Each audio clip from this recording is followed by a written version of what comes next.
used to work here on this farm when I was a boy. This was the first job that I ever had. I worked here for Charlie Norris. I was 10 years old at that time.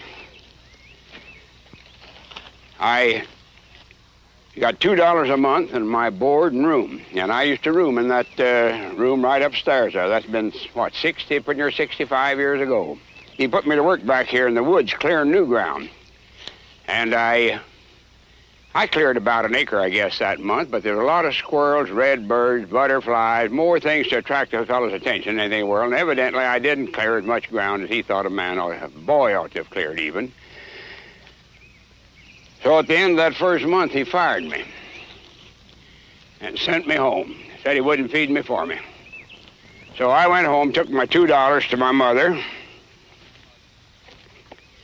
And when I gave her the $2 that I had gotten for the month's work and told her that Mr. Norris had fired me, she gave me a little lecture that I shall never forget. She said, "What on earth are you ever going to amount to? You're my oldest son, the oldest of the 3 children. You've got no father. I got nobody to help me depend on but you. And to think that you're so no count that you couldn't hold a job at $2 a month." Story about the art of business, which any one of us should learn from him. An old kitchen where the dream began. On September 9th, 1890, Harland Sanders first cried out in a rural area, Henryville, state of Indiana, United States. Since he was a child, he did not have a comfortable life like other children.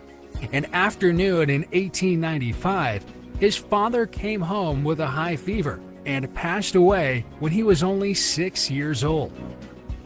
The financial burden of a whole family was on his mother. She worked extremely hard to support her family. Therefore, the young Sanders had to step on his mother's role to take care of his 2 siblings from eating to sleeping. An old kitchen in the small town was a place where it nourished his dream.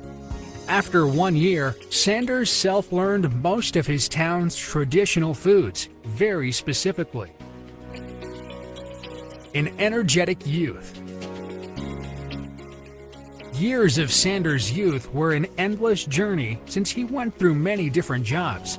At the age of 10, he started helping out his mother on a farm near his house for only $2 per month as payroll. Since he was 12 years old, his mother remarried. It was not a very joyful period since he did not get along well with his stepfather and had her in New Albany, state of Indiana. When he was 16 years old, he spent 6 months of military service in Cuba. After he came back with the judge.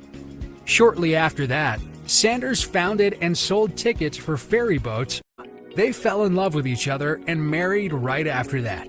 They had a son, Harland Jr., and 2 daughters, Margaret Sanders and Mildred Sanders. However, Sanders' son passed away due to a minor surgery